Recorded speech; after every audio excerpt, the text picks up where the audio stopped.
Good evening, Steeler fans. Welcome to another Wednesday night here on Behind the Steel Curtains family of podcasts.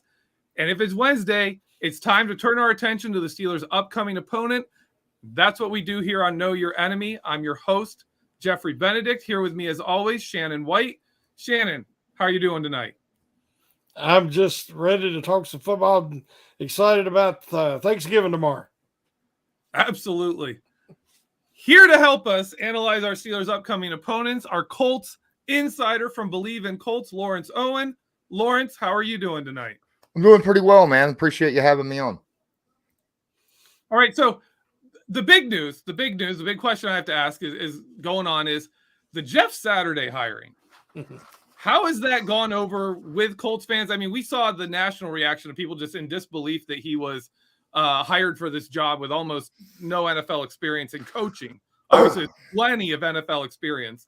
How did it go among Colts fans, former players, stuff like that? How was that move taken? Well, the firing was big as well. That was a shock among the locker room, right? Of the firing of Frank Reich. Yeah, that was the big shock in the locker room. The hiring of Jeff Saturday was also a shock, mostly to people. Everybody. I mean, come on. I mean, no one saw this hire coming in a million miles, and if you say you did, you're lying. But after a moment of digesting the situation and realizing that the biggest problem on the Colts right now is getting them to play to their level, and the offensive line issues and the leadership issues going on through the organization, Jeff Saturday didn't seem like a bad hire. He's a guy who's a natural leader. He understands football 100%. Plus, I mean, if you want someone to get their hands in and help out with the offensive line play, who better to have than an all-pro center that was there with Peyton Manning and all them guys who understands that situation. I actually, after a little bit of thought, actually think that the hire is not a bad move. Will he be here after the season? That's another story. I doubt it. Depends upon how he finishes the season out. But honestly, right now, currently, Jeff Saturday might be the guy that the Indianapolis Colts need.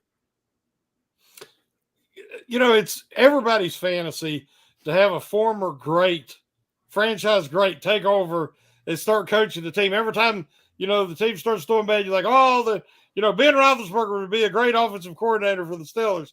And we all know that he did everything off the cuff, off the seat of his pants, and he definitely would not be a good offensive coordinator. But the Jeff Saturday hiring, I understand from a motivational standpoint and a leadership standpoint and all the things you mentioned. I was always a fan of Frank Reich, from the player to the coach to the man. I thought that the hiring last year of Carson Wentz, I thought that was a really shrewd hiring. I thought it would work out really well in Indianapolis, but it didn't. But what do you think the problem was this year with Frank Reich? Did he lose that locker room, or what was the disconnect? The players liked Frank Reich. I don't think that's the problem. He was a player's coach, obviously. But the issue was we were having problems across the entire offense, and it stemmed from the offensive line. And, Irsay kept telling, Frank, hey, do something, make this better. And he did multiple things over the course of a month. Matt Ryan gets a shoulder dislocated, so he starts Sam Ehlinger. Ehlinger with a little bit of mobility. That didn't work out. Looked like it might 1 week, and then the next week, it was the most abysmal game the Colts offense had played all season against the New England Patriots. And the week before, he had fired the offensive coordinator. So with that, in effect, put the entire offense on Frank Reich. Mm-hmm. And then when he fired the offensive coordinator, and then the following week, he looked that bad against the New England Patriots, where the Colts didn't even get 150 total offensive yards, gave up 9 sacks. It was absolutely terrible. At that point, it was almost a given that Frank Reich was probably out of the seat at that point because everything was on his shoulders at that time. We talked about, you talked about having, a former great on your team. This team is not, unaccustomed to having former NFL players as their coaches. This year alone, they have Reggie Wayne as their wide receivers coach. They have Cato June, a former linebacker for the Colts that went to the Super Bowl, won a Super Bowl, and then as their linebackers coach, and then Mike Mitchell, who you guys might know a little bit about. Yep. He's an assistant safeties coach for the Colts. So, this kind of stays in line with getting guys who understand the positions that are in need and putting them out there and hoping that would help make the team succeed. Frank Reich's firing in Indianapolis immediately perked up everyone's ears. He has been a very, very popular name on like Steelers social media among fans, saying we got to get this guy, bring him in, have him run our offense. Some people want him to be the new head coach. I know the NFL is always a situation where fans look at, two guys with the same record, but if it's on your team, he's terrible. And if he's on another team, he's the answer. So what's your opinion of Frank Reich moving on from the Colts? Is this a guy who's more of a head coach? Is this a guy who could really use a move back to being just an offensive coordinator? Or is this a guy who kind of needs to do some rehabbing of his coaching right now? Honestly, I think he's a good head coach, and I think he's going to get opportunities to be a head coach once the season is over. I mean, it's possible, depending upon, who is let go this season. Other head coaches obviously are going to be terminated this season across the NFL from, you're looking over there at Denver and down there in Arizona, a few other teams out there that just isn't playing up to expectations. You're expecting some coaching changes. Frank Reich was already asked, what do you plan to do? And he says right now he's going to spend time with his family, but that he expects to be given some opportunities to be a head coach again this off season. So I don't see him taking an offensive coordinator position. I think he probably will be taking a head coaching position at some point. I think he's a fine head coach. I really do. It's just, this was a season that I think the Indianapolis Colts had much, much higher expectations, and they were trying to salvage what was left of the season, as opposed to what a lot of people were thinking, that Jim Irsay did this move and then went and got Jeff Saturday to think, they were tanking. But by all obvious measures of what has happened and transpired the last 2 weeks, winning his first game and then losing only by 1 point to the team with the best record in the NFL this past Sunday, it's obvious the Colts are not trying to tank at all. The Colts are one of the franchises that myself, I have a lot of respect for. I have a lot of Colts friends. I don't know how that come about, but I don't know if they like the blue and white uniforms or what it is, but I have a lot, in the area, I'm in West Virginia. There's a lot of Colts fans that I happen to be friends with. I thought they'd get him Matty Ice. It didn't work out, but I said, Matt Ryan, kind of like Matt Stafford going to the Rams. I thought that might be what Matt Ryan needed, to go into Indianapolis. Super strong running game behind arguably one of the top 5 offensive lines in the NFL. I mean, last few years, I've been very envious of the Colts offensive line because that's been the Steelers' biggest weakness. What happened to the offensive line? I mean, how can that line look that bad with Jonathan Taylor running behind him? And they got Quentin Nelson. See, I don't get to follow him. What happened? Give us some answers. Okay, so the Colts have 3 really good offensive linemen, and they pay all 3 of them $15 million or more. Obviously, you already talked about Quentin Nelson. You got the center Ryan Kelly, and you got the right tackle in Braden Smith. All of them are signed. Will be Colts players for years to come. The issue is the left tackle and the right guard, and that is the root of the problem. The guy that we had for the left tackle, Matt Pryor, just was awful. The guy that we had as his backup that come in, Dennis Kelly, was not playing very well either. And then the people that we were placing in at right guard didn't have the upper body strength and power either. They didn't have the upper body strength and power to handle the defensive tackles that they were going up against, or they couldn't see stunts and twists coming, and they would be caught by that. And next thing you know, Matt Ryan's laying on his back, or Jonathan Taylor has to make something happen in the backfield, which is what it is.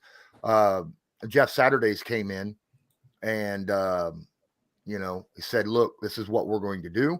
We're going to put two young guys there at left tackle and right guard. Our rookie, Bernard Ryman, from last year's rookie, Will Fries, at guard. And they're going to go through growing pains, but they're going to sit there and they're going to play and they're going to get better snap after snap after snap. That's the goal, as opposed to what Frank Reich was doing, which was playing musical chairs basically with both positions all season long. Because anyone who understands football knows that if there is a position group that is only as strong as the weakest point in that position, it is that offensive line. So, that's the issue with the Colts offensive line. They've got all pro guys sitting at three positions, but two positions really need a lot of extra help and some experience now. Going into this game, for Steeler fans sitting here looking at the Colts offense and a Steelers defense that has been struggling this year, and it's not what we're used to seeing. What are the big threats right now that you have to watch out for from the Colts offense? Ooh, that's a good question. The Colts have weapons. The Colts have phenomenal weapons, and a lot of people don't see them because Matt Ryan hasn't had time to get rid of the football, right? Obviously, Jonathan Taylor is still Jonathan Taylor. He just hasn't had an offensive line to really get him out there. When you see good blocking, Jonathan Taylor gets great yardage. The issue is the Colts ain't been able to throw past 10 yards very much at all this year. They're Matt Ryan's air yards per attempt is by far the worst in the NFL right now because of just no time to throw. But receiving threats, Michael Pittman Jr. is still a very solid target. We have a rookie, Alec Pierce, has had some drop problems, but has a lot of speed for a 6'3" receiver and has shown the knack to be able to go up and get 50-50 balls. And then Paris Campbell, finally staying healthy, has been a huge benefit from the slot position. A 6-foot guy with 4.2 speed, and has shown that he could catch footballs over the middle contested, take a hit, and still hold on to the football. He's a guy who can take a little short screen pass and go 80 at any time. A tight end that has really emerged for the Indianapolis Colts is Kylan Granson, who is about 6'3", 220, very fast, very, very quick, and very solid in the run blocking as well. I would say the guy that you want to probably hone in on, obviously, is Michael Pittman Jr., but you got to keep an eye on Paris Campbell because he could take one to the house at any time. Yeah, we wrote a good bit of articles because you knew the Steelers was going to take a wide receiver in the first 3 rounds. And one of them I was high on was Alex Pierce. And, I'm glad to see he's doing well with the Colts.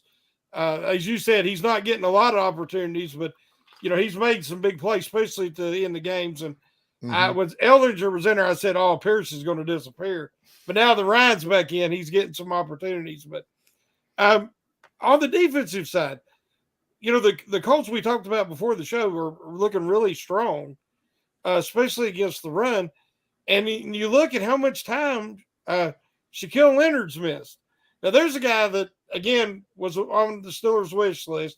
I wanted to see him take him, and again, he ended up with the Colts. And how are they doing so well with Leonard missing so much time? Well, the Indianapolis Colts, obviously, we changed defensive coordinators. Our former defensive coordinator, Matt Eberflus, is now the head coach of the Chicago Bears. And we went and got Gus Bradley, who's more of an attack-style defensive front than he is a containment-style defensive front guy, the way Eberflus is. So that allows our 2 defensive tackles, who are maybe the best defensive tackle combo in football. between DeForest Buckner and Grover Stewart. Grover Stewart leads the NFL in tackles for loss that are not sacks. Without sacks put in, he leads the NFL in tackles for loss in the run game. Very, very great duo. The linebacking core very deep as well. We have two guys.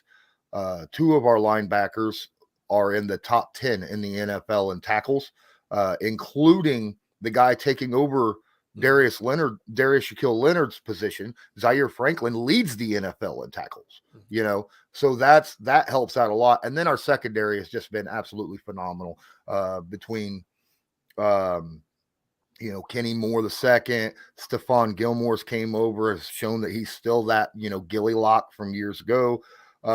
We got a very deep safety group in Julian Blackman and Rodney McLeod.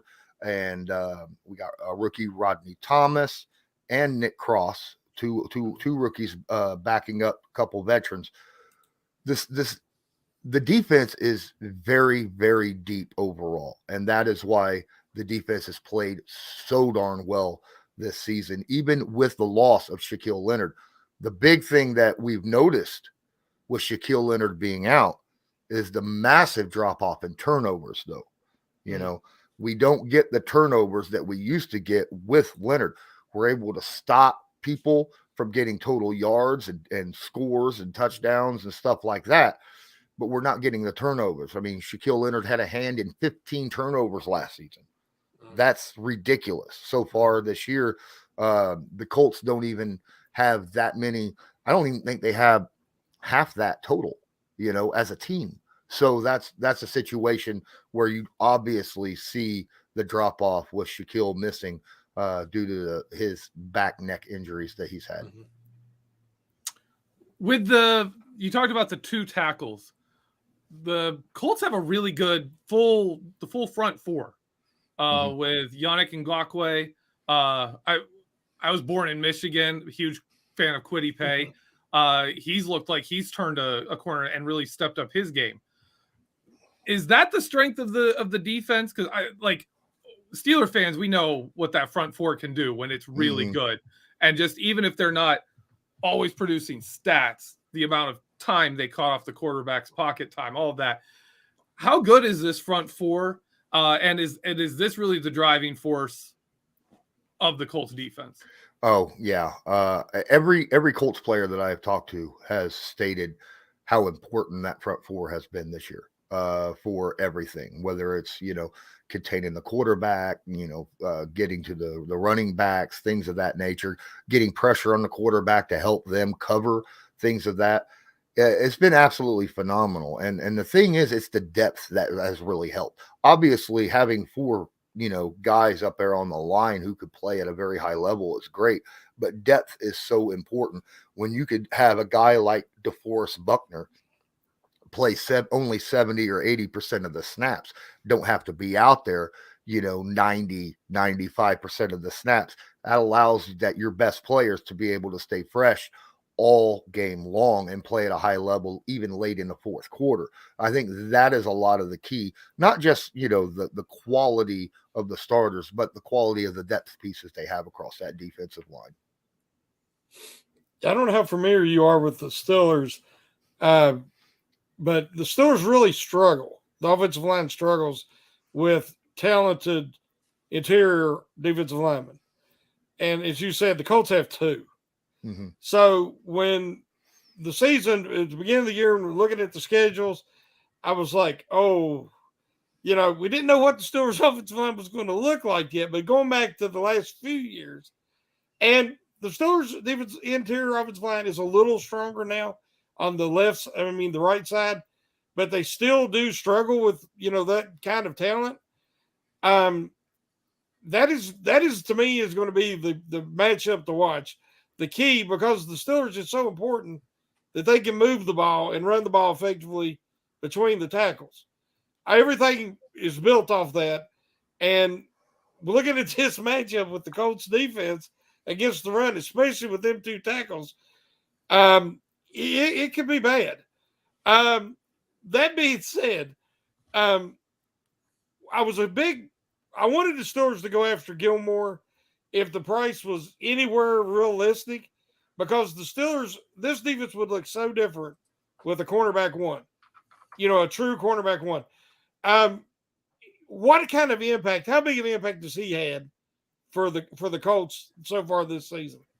Absolutely phenomenal. He's had, of the 4 wins, he's made the game sealing play on 3 of them.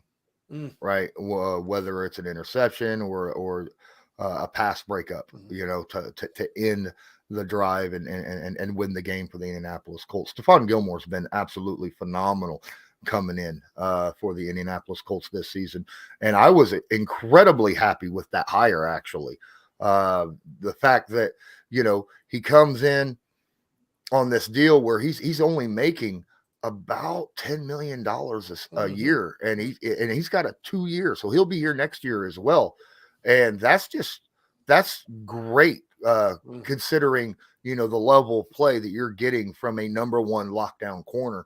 He came in because of the additions that the Colts had grabbed this year, thinking that the Colts were going to be this great team, the addition of Matt Ryan, the addition of Yannick Ngakoue, guys like that. Rodney McLeod coming in from the Eagles. He come in and signed a 2-year reasonable contract. And the fact that you could put him on the other team's number 1 wide receiver and not really worry about that receiver killing you downfield is huge, right? It is absolutely huge. The Colts themselves have not seen that in many, many years.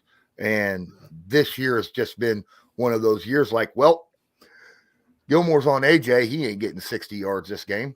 That's basically how it's worked all year. So, it's absolutely fantastic. All right, we're gonna real quick take our commercial break so we'll be right back after a short little pause here. If you're on YouTube, stay with us. If you're if you're listening to this on podcast form, enjoy this commercial break. And a dog bark. And we're back. Lawrence, talking about this defense and how good it is overall, where is a point where they are vulnerable? Like, what kind of, what kind of things have they struggled with or had problems with this year defending? That is a really good question. Now, defending, a couple things that I have noticed at times, that they're really good against screen plays. They're good against downfield go routes. You get them on skinny posts, you can get them on a drag route. That is your best opportunity, basically over the middle. You could get some yardage, but it's not a lot. They're better. They're really good on the perimeter. They're really good against screens. So, and I understand that Matt Canada doesn't have any plays going over the middle. Is it? Yeah. How are they defending jet sweeps? How are you defending jet sweeps? with 12 guys. Yeah. Oh man. I was talking to Rodney McLeod about, and I'm gonna give a little heads up for the episode that will be dropping tomorrow, because I have the Colts starting strong safety. Rodney McLeod is one of my co-hosts over on Bleav in Colts, and we were talking about who was the guy that the Colts will be focusing the most on with the Steelers offense, and they were just it was unanimous between him and former Colt cornerback Gerard Powers. They were saying, dude, Najee, without any doubt, they'll have a spy on him the entire game. There's no way that they want him to be the guy that will end up breaking their backs on a play on a 3rd and short or something of that nature. So that's a situation where also I think run some play action, run some things that looks like it's going to go Najee's way,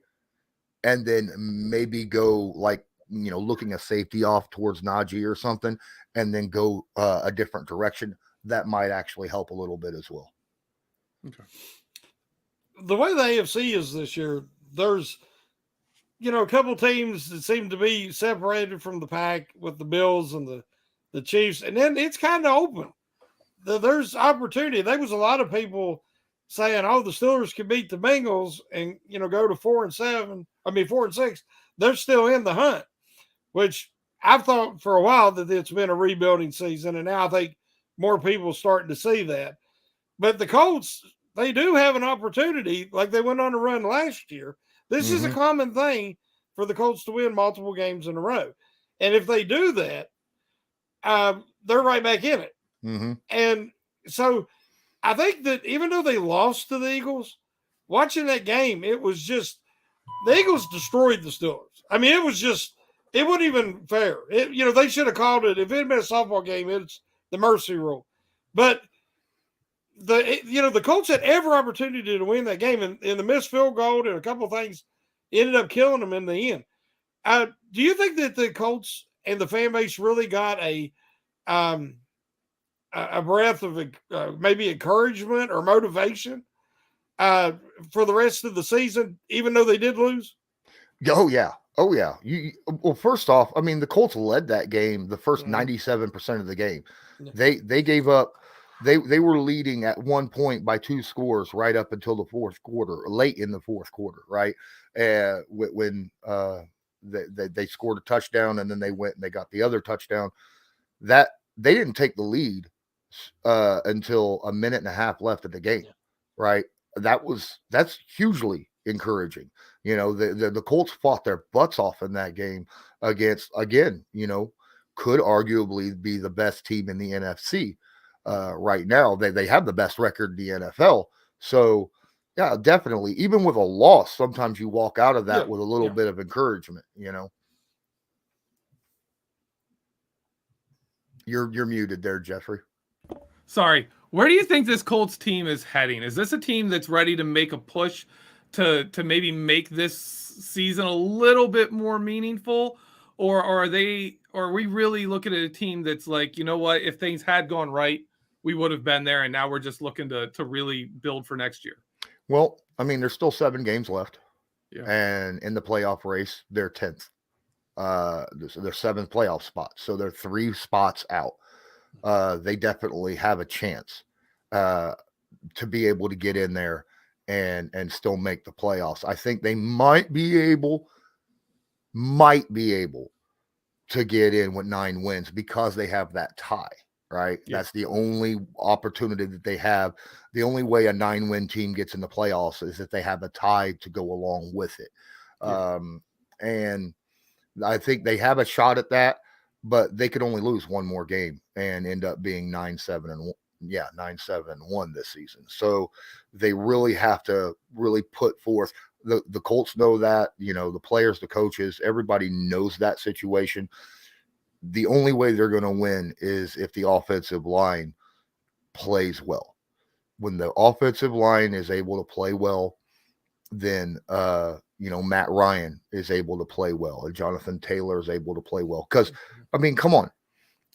If your defense only allows a team to score 17 points in the game, which is a lot, a lot of times this year, I literally looked at it. If the Colts had scored at least 20 points, just 20 points in every game this year, they'd have 8 wins. Mm-hmm. Wow. Yeah, that's how good this defense has been playing this year, right? Just 20 points, and they'd have 8 wins. But the Colts ain't been able to score 20 points but 2 different times this season. So, they've won a lot of games scoring 12 points on offense, So that's a situation where if they could just get some kind of rhythm offensively, which it's there, they've got the talent. And I think that's the reason why the hire of Jeff Saturday happened. But, to get that offensive line moving a little bit better. If it happens week to week to week, we see just even a little bit of improvement across that offensive line, there's a chance. There is a chance. And they're definitely fighting for that. They're not giving up.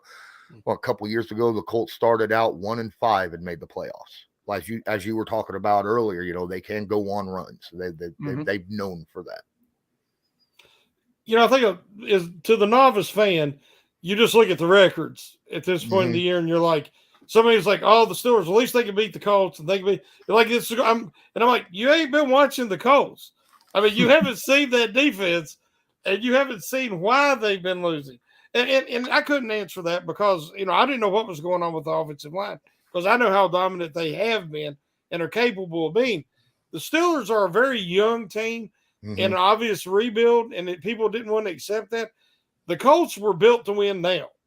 They have the talent. I was looking up and down the roster, and I'm like, dang, they've got talent and they've got depth.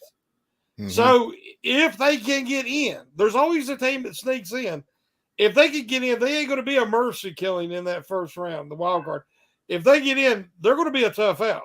Yeah. And if you get hot at the right time, the Steelers have done it. Other teams have done it, and you can make noise. In the NFC, the Eagles right now has got the best record. But the more I look at it, the 49ers look like that they could be the best team at the end of the year in the NFC. It's possible. Yeah. Them or the Cowboys. Yeah. But again, the Cowboys, I don't believe in the Cowboys just because they've looked like this before.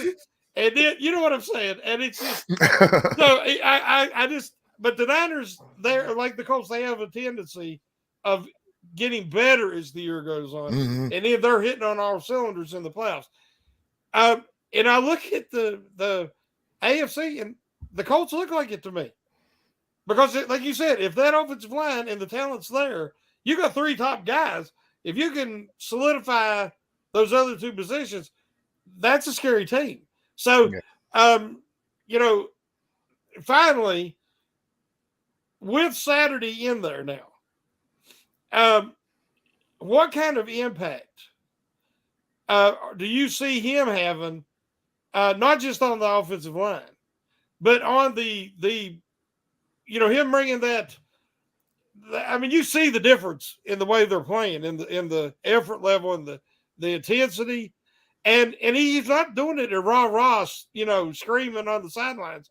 He's just a very positive. He brings it kind of like he played, and he brings that intensity to the sidelines. Do you think that's going to be a good fit with Matt Ryan? Because they need Matt Ryan to start playing more like Matt Ryan to get into the playoffs. Well, what I think is really going to help Matt Ryan is the fact that the head coach is the offensive guy, and he's on the sideline right there watching the game. There was been apparently throughout the games this year, whether it's a wide receiver, a tight end, an offensive lineman, even a running back, if they miss a play and Saturday sees it, when they come off the field, he grabs them off. He grabs them and says, "This is how you take care of that block." Right there. That's coaching in game. That's something that's huge, And again, I don't think Saturday's there to go rah-rah, because the Colts have 18 Pro Bowlers on their team. 18. They have 9 All-Pros, a former Defensive Player of the Year, and a former NFL MVP. They've got the leadership to be able to go, guys, keep your heads up. This season's not over with yet. So the biggest thing to me is Saturday being able to trust in his assistant coaches and inspire the assistant coaches to be able to do their best. I think that's bigger. It's not necessarily to do with the players. I think it's the fact that he can lead that coaching squad and get them to play at their best, especially in the game. All right, that's great stuff. That has been great, definitely. Lawrence. You've been a great guest here. We're gonna get you out of here shortly, but before you go, we want to get a prediction from you for this game. Now, you said before we went on that you are dropping your prediction tomorrow morning on the Bleav in Colts podcast. So if you guys want his score prediction, you'll have to check that out. But give us a little heads up what you think we can expect in this game. Okay, so obviously you can check out my channel on YouTube, Lawrence Owen, right here. It's very simple, easy. It has the Bleav in Colts and Colts Law stuff on there. I see this as a game that's going to have some turnovers in it, and I see it as a high scoring game because of the turnovers. Who wins, who loses, you'll have to check that out, in my opinion. I don't think there's going to be a lot of offense in this game. I think there's going to be some scores probably that happen in short field scores, things of that nature, due to turnovers or flipping a field. Because let's face it, all right. I actually love the pass rush. I absolutely love the pass rush of the Pittsburgh Steelers, especially with the way Highsmith has came on, and then the return of TJ Watt. It's really going to be, in my opinion, wreaking havoc if the offensive line can't handle those. Matt Ryan, you could see, strip sacks or interceptions. Minka always seems to come away with a pick or a pick six against the Colts. So, it is what it is. Yeah, I see some turnovers in this game, and because of that, it'll be low offensive yards for both teams, but both teams will end up scoring quite a bit. Love the prediction, man. I love that. Before we let you go ahead, tell everyone where they can find you, where they can find Bleav in Colts, where they can get all your stuff. All right, my name's Lawrence Owen. I have the Bleav in Colts podcast, where I have former NFL cornerback Gerard Powers on my show, and current Colts starting safety Rodney McLeod. You could find that podcast anywhere you listen to any audio podcast. It's also on my YouTube channel. We drop 3 videos every week, where we have a preview for the next game, a review for the previous game, and then we talk about just NFL in general for that past week. Plus, I have my Colts Law show, where we discuss basically the Indianapolis Colts on everything. And those are our live streams that I use. So, yeah, feel free. Check me out over on Twitter and Instagram at Colts_Law. All right. Thank you so much, Lawrence, for coming on our show. Happy Thanksgiving, Lawrence. Hey, happy Thanksgiving to you guys as well. Yeah, absolutely. All right, man. We'll let you go, and where Shannon and I are going to we'll close up the show here. All right. Have a good one. You too, man. All right, Shannon. We've heard from about the Colts side. We know what's going on here with the Steelers. How confident are you coming into this game? I'm not. I wish I was.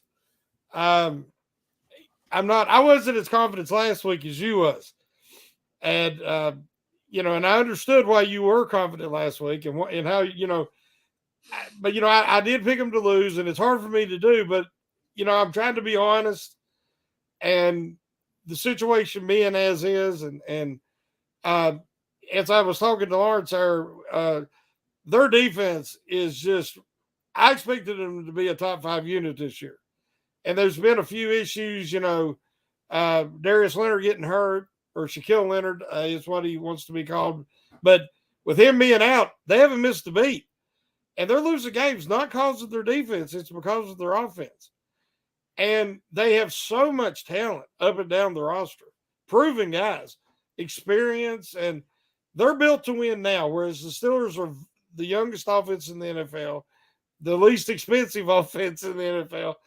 And that's just all rebuild, baby. That's all that is. And I just do not like this matchup. And then when you put those 2 defensive tackles against the line's playing better. But where they really struggle, because it takes double teams for the Steelers to handle one of those guys in the middle. Yeah. Well, there's 2 of them, and there's only 5 linemen. Yeah. It just, and then they got Gilmore. So if Johnson thought he was covered, now, if I was the Colts, I'd put Gilmore on Pickens. Yeah. Because Pickens I can't imagine Pickens winning that. It plays right into Gilmore's strengths. Yeah. And has the talent, but he ain't there yet. And so Johnson, if he does catch 8 balls, he might get 50 yards. The weapon that they need to worry about is Pickens and Freiermuth. Because I think that they're going to shut down the Steelers running game, as much as I hate to say it. And then, it's going to put all that on Pickett. And Pickett's trying his darndest to not turn the ball over. So I think you could see lots of 3 and outs. And maybe, just maybe, if the defense plays this week and matches up better, which I do think, with Matt Ryan at this stage of his career, the Steelers might match up a little better than they did against Burrows, that the Steelers could keep it low enough to keep a low-scoring, close game. But I'm not very confident going into this one. Me either. I think he talked about their right guard and their left tackler, their weakness. That's Larry Ogunjobi, and that is Alex Highsmith. Mm-hmm. I'm going to go ahead and say that those Steelers, to me, the Steelers' real hope in this game that you have to hang on to and hope for some good results is Alex Highsmith against that left tackle, and that TJ Watt showed, because it doesn't matter who your right tackle is. If TJ Watt is on his game, it doesn't matter. The guy can be whoever you want. If you're not Anthony Munoz in his prime, you're probably going to struggle. You're going to have a hard day out there.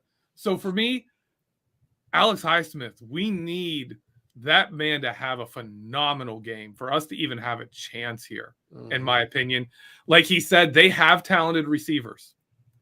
Yeah. If we are not in that backfield getting to Matt Ryan, making him uncomfortable and not letting him read the defense, they're going to carve us up.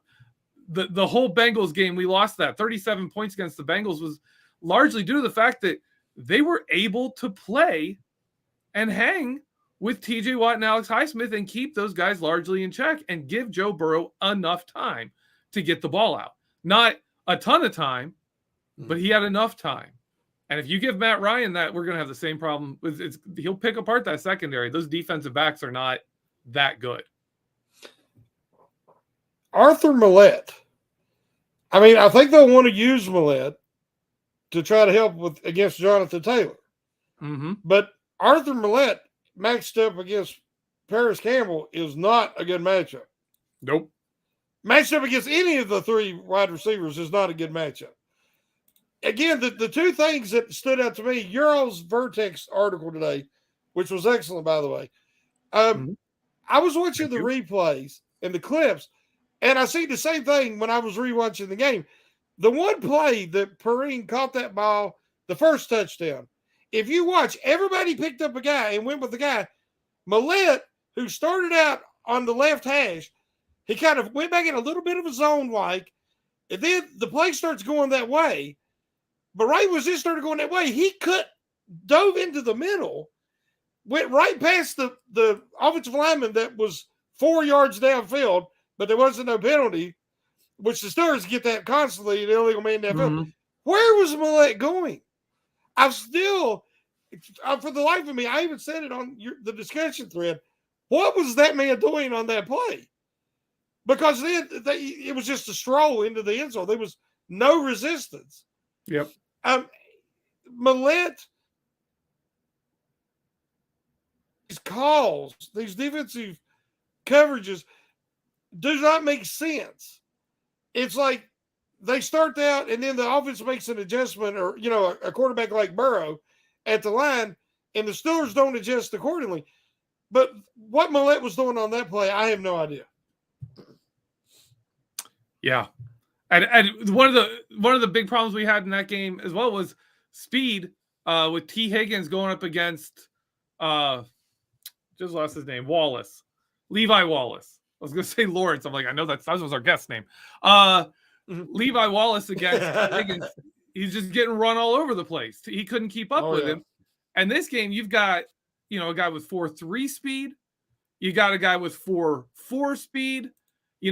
This is not an offense that isn't going to run on people. And the other guy, you've got a 4.3 guy, you got a 4.4 guy, and then you've got Michael Pittman, who's 6'4", 223, and runs 4.5 too. Like,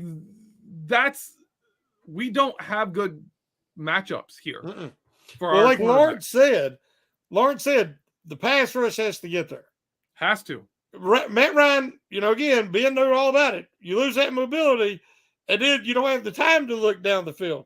So that's the hope, is that the Steelers can get enough pressure. Yeah. Basically, the Steelers defense needs to make more big plays that set up or score points. Either set up for points or score the points themselves than the Colts defense. And man, that's gonna be hard to do, because I think the Colts, I don't think this offense is gonna have any success against that defense. Just the matchups are bad. Their linebackers can cover tight ends. It's not good. Well, you look at the what made that unbelievable hand-eye coordination. People can't comprehend, much less having a guy pushing in your sternum while this is happening. And a guy's 5 foot, 6 foot away from you, throws as hard as he can, and you're just going to snatch it out of the air. Yeah. I mean, that's insane. That's a freak, man. That's just an alien. That is incredible. They didn't score. They got a field goal off of that. And part of the reason, if I was thinking, wasn't that the play where Harris dropped the back shoulder? Yeah. Third down, he dropped it. Yeah. I think it was that same series. But that's what I'm saying. Even if the defense puts them in favorable down and distance, I mean, on the positive side of the field, they have to be able to capitalize on those opportunities. Mm-hmm. And Lawrence said himself, your offensive coordinator doesn't utilize the middle of the field, does he? Everybody knows it. Not much, yeah. So everybody can go. So could this be the game that Freiermuth gets 12 targets, but he gets a lot of them in the middle? Is this the game that they let Harris and Warren finally float through the line and then hit them in the middle of the field?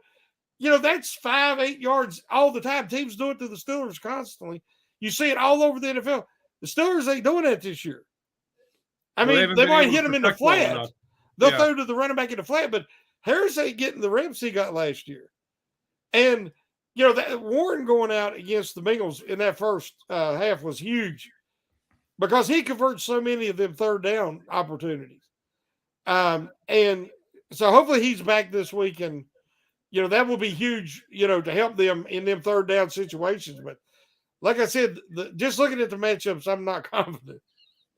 I'm not either. With that, let's go ahead and get to our predictions. Shannon, what do you see? What do you see the score looking like in this game? Well, I keep thinking that the Steelers are not going to have the offensive success that they had last week. I'm not, as everybody knows, I'm not as much worried about the wins and losses as I am about seeing improvement, chemistry growing with Pickens and Freiermuth and Johnson, if they'll use him correctly. I want to see some improvement getting the ball to Harris, in the passing game, because he's being underutilized. There's things I'm looking for. I just don't think this is a good matchup to do any of that. Because again, whoever Gilmore's on is, I'm sorry, but he just ain't going to have 2-3 catches on the game. And if they try to force it, I'm afraid he's going to get an interception. Mm-hmm. I'm always wanting to see the Steelers win. I think it'll be a close game, but I'm thinking it's going to be something low scoring, like a 20-14 or 20-17 Colts victory. Yeah. I'm with you on Gilmore. Seriously, if I was the Colts, I'd put him on Pickens. Yep. I'd just be like, if you want a rookie throwing to a rookie with Stephon Gilmore in there, go ahead. Go ahead and do that. Stephon Gilmore is going to destroy you. There's nothing George Pickens can do that Gilmore hasn't seen and defended before. And there's some lessons he can teach that young man about what cornerbacks in the NFL can do. The run game, I'm not confident our run game can get going. I don't think we're gonna. And if the defensive line, if that front four can handle the run game, then Pat Freiermuth is gone. Like if you're not pulling linebackers up there and having them really worry about stopping the run, then they can cover Freiermuth. Those linebackers can cover. the safeties they have that can come down and cover. The cornerbacks they have are good matchups for what we have. Gilmore on Pickens, and then you've got Deontay Johnson, force him underneath, and sure, yeah, it can get 4 yards a catch. Have fun with that. That it didn't work before, it won't work now. For a winning offense. And on the Steelers defense, it's just going to wear down. In my opinion, they're going to have the ability to wear us down because you're not going to see long drives from the Steelers. You're not going to see extended plays. And you're going to see a lot of snaps for this defense. I expect this one to be kind of ugly. And I think we're looking at 24-10. That's my prediction. 24-10. With the Steelers offense just really doing absolutely nothing and probably a touchdown off something that the defense sets up. That's what I'm looking at. Yeah, I'm scared you might be right. Yeah. All right, Shannon. Anything you have coming up? Anything you want to plug for our listeners? Yes, I've. It's an article waiting in the query about. Nobody's really talking about the Jaylen Warren, Mason Cole injuries and how that affected the second half, especially of that game against the Bengals, and how losing two guys that are reliable like that affects a rookie quarterback, especially the quarterback center. That relationship. You go down through time and you had Ben and Pouncey, you had Bradshaw and Webster, Peyton Manning and Jeff Saturday. I mean, there is a trust factor there, and you were outside of the quarterback. The smartest guy on the offensive side of the football is almost always the center. Yeah. They have so much responsibility. They have to be able to communicate, make decisions, leadership. They're the enforcer a lot of times. And when Mason Cole went out, this is nothing against Hassenauer because he has really worked hard to turn himself into a quality backup. Me and you both thought he had no business in the NFL his first season. Yeah, I remember that. Neither one of us thought he did. And now he is serviceable. He is a serviceable backup, and I'm proud of him. But there's a huge drop-off from Mason Cole to Hassenauer. And in the second half, I think they only tried 3 or 4 inside runs. Yeah. Even attempted it because I think Canada knew they're not going to be able to run with Reader in there in Hassenauer like they did when they had Cole in. So that's what the article kind of touches on about 2 guys that were not there that nobody's really talking about. But, that was a huge part of the season, and they had a huge impact in that, not being there in that loss. The other thing I'd say is, this being the pre-Thanksgiving show, I just wanted to thank how thankful I am for being able to work with you here on our podcast, for our community, for all of our listeners, the people that follow us. They're our family. They're our Stiller family and our brothers and sisters that love the black and gold. And, it's been a tough season, but I'm thankful to be a Stiller fan because I know there's brighter days ahead. Everybody's just got to keep the faith. And, everybody eventually has to rebuild, and that's where the Steelers are. But if we approach it with the right attitude and the right mindset, hopefully it won't be very long. But I am very thankful and for everybody, and God bless. Yeah, it's amazing that, like, you think about this season and how bad it's been. And, like, so many teams have gone through these seasons so much more than the Steelers. Yeah. And as Steeler fans, it's kind of weird to not have hope for this season, right? Even 2019, we were 1 game out. We ended 1 game out of the playoff picture. Last week, we're talking about, man, if we can somehow beat the Bengals, we're back in the hunt. We're back in it. And, I mean, we're out. Right now, we're out of it. We're probably not getting back into it. It's pretty safe bet that we're not. But, yeah, it's amazing how good we have it when you think with that attitude, and you kind of look past just right now and you look at the bigger picture. For myself, if I have the Vertex article with Dave Schofield that came out today, you can go to behindthesteelcurtain.com right now. I think it's right near the top page. One of the last 4 articles that went up there. You can see that. Dave and I talked about the running backs for the Bengals and how they just absolutely torched the Steelers. And really, I link it back. It's easy to link back to the cornerbacks and the linebackers and how really we can't defend top receivers without help. And when you put that help in there, you open up other things. And it's valid for this upcoming game. It's valid for a game in which the receivers are that our corners are going to need help against these receivers if the pass rush can't get there quickly. So they need a cornerback one. They do. We talked about it. Gilmore would have been wonderful. But, I understand them not doing it, seeing that I think they realized it was a rebuilding situation with that young of offense. But, Gilmore's in a better spot to have a chance this year. But, they need a guy like Gilmore. They need somebody. They need a real number one corner. It doesn't have to even be like a superstar number one. Just someone who can handle the job. Like 2017, Joe Hayden, when they brought him in, what he did for that secondary just by being a guy who could handle that job, right? We have nobody who can even handle the job right now, let alone do well at it. In closing, hey, I want to thank Lawrence Owen for coming on here. And if you're a regular on the show, you've noticed we've had a lot of really great guests from the Bleav network of podcasts. I want to give a shout out to Cam Rogers from the Bleav network. He's been working with us to give us some of these guests and get us a bunch of them. Great guests, great network. Make sure you're checking their shows out and visiting those people. Seeing them on Twitter. It's a great interaction and a great network to have with all the former NFL players they get. For me, for Shannon, for the entire Behind the Steel Curtain family of podcasts, I want to say thank you so much for coming. Thank you for being in our live chat, for talking. We love reading and seeing all you guys in here. Thank you for reading our articles and commenting on those.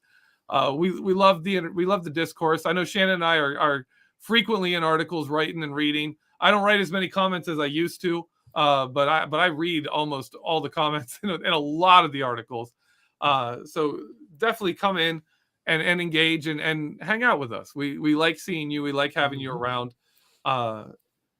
As always, have a great week, especially tomorrow. Enjoy your family, enjoy your time, and enjoy and think about the good things you have in your life. But most of all, let's go Steelers.